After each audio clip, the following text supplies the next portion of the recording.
হযরত বেলাল রাদিয়াল্লাহু তাআলা আনহু আমার নবী পাকের নূরের হাত দোকানা ধরে ঈমানের কলেমা পড়ে মুসলমান হয়েছিলেন বলে বেলালের মনি বুমাইয়া হযরত বেলাল রাদিয়াল্লাহু তাআলা আনহুকে গরম মরুভূমির উত্তপ্ত বালুর উপরে চিৎ করে শুইয়ে দিয়ে বুকের উপরে ভারী ভারী পাথর চাপা দিয়ে হযরত বেলালকে মারতে থাকে। বেলালের যত কষ্ট হয় বেলাল শুধু হাত শব্দ ব্যবহার করে। ওই রকম পরিস্থিতিতে উমাইয়া বলেছিল, এ বেলাল মোহাম্মদকে জনমের মতন ভুলে যা, আল্লাহকে জনমের মতন ভুলে যা, তাহলে তোকে আজাদ করে দেব। হযরত বেলাল রাদিয়াল্লাহু আনহু বললেন, ও আমার মনিব উমাইয়া, আমি বেলালের ধরে যতক্ষণ জান থাকবে, নিঃশ্বাস যতক্ষণ জারি থাকবে, আমি বেলাল কোনো মতে আল্লাহ আল্লাহ রসুলকে ভুলতে পারবো না। আরে কতটা নির্যাতন করেছিল, কতটা অত্যাচার করেছিল। ইসলাম অটোমেটিক আমাদের কাছে আসেনি, কত ঘাত প্রতিঘাতের ফলে ইসলাম আমাদের কাছে পৌঁছেছে। পরবর্তীতে আল্লাহ রসুল ইজাজত দিলেন, বাবা আবু বকর, আমার বেলালকে একটু ছাড়ানোর ব্যবস্থা করো না। আমার বেলালের কথা শুনছি আমি রাসূলুল্লাহর অন্তর চৌচির হয়ে যাচ্ছে।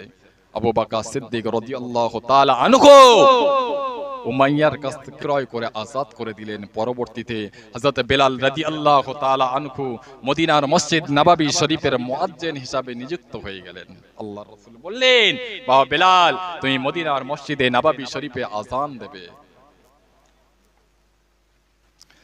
হযরত বেলাল রাদিয়াল্লাহু তাআলা আনহু মদিনার মসজিদে নববী শরীফে যখন আযান দিতেন, হযরত বেলাল রাদিয়াল্লাহু তাআলা আনহুর আযানটা আল্লাহ পাকের আরশে মুআল্লাতে পৌঁছে যেত। জোরে বলুন সুবহান, আর একটু জোরে বলুন সুবহানাল্লাহ।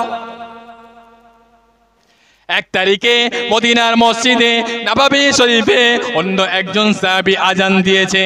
ফেরেশতা জিবরাইল আমিন আলাইহিস সালাম আমার নবী পাকের দরবারে হাজির হলে, ইয়া রাসূলুল্লাহ, ইয়া হাবিবাল্লাহ, আজকে কেন মদিনার মসজিদে নববী শরীফে আজান হয়নি? আল্লাহর নবী বললেন, ভাই জিবরাইল, আজকে তো আজান হয়েছে, কিন্তু আমার অন্য সাহাবী আজান দিয়েছে, আজকে হযরত বেলাল আজান দেননি।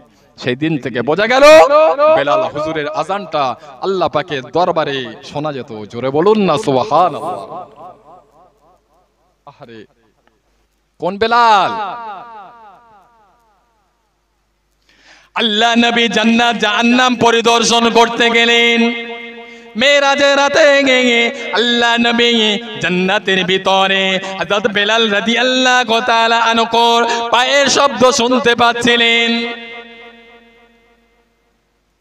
আল্লাহ নবী দুনিয়া জমিনে এসে হযরত বেলালকে বলেছিলেন, ও বাবা বেলাল, তুমি কি এমন ইবাদত করো, কি এমন বন্দেগী করো, আমি রাসূলুল্লাহ জান্নাতের ভিতরে তোমার পায়ের শব্দ শুনতে পাচ্ছিলাম। হযরত বেলাল রাদিয়াল্লাহু আনহু বললেন, ইয়া রাসূলুল্লাহ, ইয়া হাবিবাল্লাহ, আমি তেমন কোনো ইবাদত বন্দেগী করি না, আমি বেলাল সবসময় পাক পবিত্র থাকি, আর যখন ওযু করি, ওযু করার পরে আমি বেলাল 2 রাকাত আল্লাহ পাকের নামাজ আদায় করি। আল্লাহর নবী বললেন, বাবা বেলাল, এই জন্য আল্লাহ পাক তোমাকে সম্মান করে ভালোবেসে জান্নাতের ভিতরে তোমার পায়ের শব্দটা আমি রাসূলুল্লাহ শুনতে পাচ্ছিলাম। কোন বেলাল? কোন বেলাল? হযরত বেলাল রাদিয়াল্লাহু তাআলা আনহু আমার নবী পাকের ওফাতের পরে, আমার নবী পাকের ইন্তেকালের পরে হযরত বেলাল রাদিয়াল্লাহু তাআলা আনহু আর মদিনাতে থাকলেন না, মদিনা ছেড়ে সিরিয়ার জমিনে চলে গেলেন। কারণ হলো, যেখানে আল্লাহর নবী দেখতে পাবো না, যেখানে থাকলে আল্লাহর নবীকে আযান শোনাতে পারবো না, আমি বেলাল মদিনার মসজিদে আর থাকবো না। এই না কথা মনে করে হযরত বেলাল রাদিয়াল্লাহু তাআলা আনহু সিরিয়ার জমিনে চলে গিয়েছিলেন।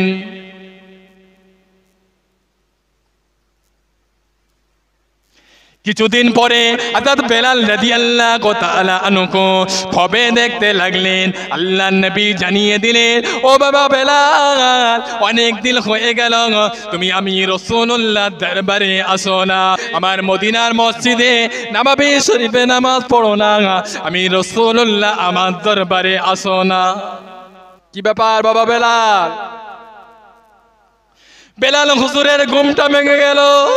ঘুমটা ভাঙার পরে হযরত বেলাল রাদিয়াল্লাহু তাআলা আনহু আর স্থির থাকতে না পেরে মদিনার রাস্তায় রওনা হয়ে গেলে কিছুটা রাস্তা আসার পরে অত্যন্ত পাগলের মতন আসছে আমার নবী পাকের দরবারের দিকে। বেলাল হুজুর মদিনার জমিনে প্রবেশ করলেন। মদিনার জমিনে যখন প্রবেশ করলেন, মদিনার জওয়ানেরা, মদিনার যুবকেরা, মদিনার মুরব্বীরা সকলে ঘেরাঘেরি করলেন, বেলাল হুজুরকে ধরলেন। ও হযরত বেলাল, তুমি অনেক দিন মদিনার মসজিদে নববী শরীফে আজান দাও না, তোমার আজানটা অনেক দিন আমরা শুনিনি, আপনি একবার আজান দেন, আপনার আজানটা আমরা একটু শুনতে চাই। হযরত বেলাল রাদিয়াল্লাহু আনহু বললে, ও মদিনা যুবকেরা, ও মদিনা ছেলেরা, বাচ্চারা, ও মদিনা মুরব্বীরা, আমি বেলাল আর আজান দিতে পারবো না। কারণ হলো যেখানে আল্লাহ নবী নাই সেখানে আমি আজান দিতে পারবো না। মদিনার মানুষদেরকে তাড়িয়ে দিলেন। মদিনার মানুষেরা, নবী পাকের সাহাবীরা অত্যন্ত চিন্তিত হয়ে গেলেন, কাকে ধরলে বেলাল হুজুর আজান দেবে, কাকে ধরলে বেলাল হুজুর আজান দেবে। তাই তারা পরামর্শ করলেন, ইমাম হাসান হুসাইনের দরবারে গেলেন।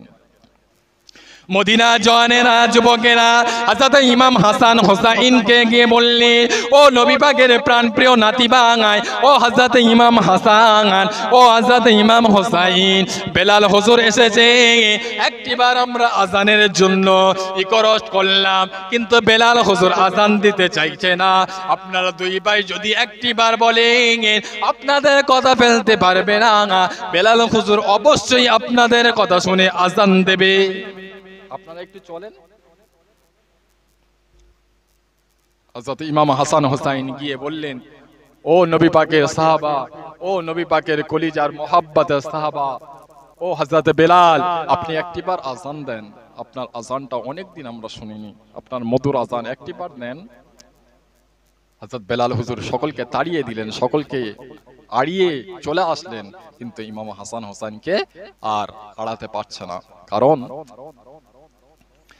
আল্লাহ নবী পাক জবানে ঘোষণা করলেন যে আমার ইমাম হাসান হুসাইনকে ভালোবাসলো, সে স্বয়ং নিজে, আমি রাসূলুল্লাহ আমাকে ভালোবাসলো, যে আমার ইমাম হাসান হুসাইনকে মহাব্বত করলো, যে আমি রাসূলুল্লাহ আমাকে মহাব্বত করলো, যে আমার ইমাম হাসান হুসাইনকে ভালোবাসলো না, সে স্বয়ং আমি রাসূলুল্লাহ আমাকেই ভালোবাসলো না। তাই ইমাম হাসান হুসাইনের কথাটা শুনে হযরত বেলাল রাদিয়াল্লাহু তাআলা আনহু মদিনা আর মসজিদে নববী শরীফে আজান দিতে শুরু করলেন। বেলাল হুজুর যখন আশহাদু আন্না মুহাম্মাদার রাসূলুল্লাহ বলেছে, মদিনার মিম্বারের দিকে তাকিয়ে দেখলেন, আমার নবীকে না দেখতে পেয়ে হুজুর আমার বেহুশ হয়ে আল্লাহ পাকের জমিনে এর উপরে বেহুশ হয়ে পড়ে গেলেন।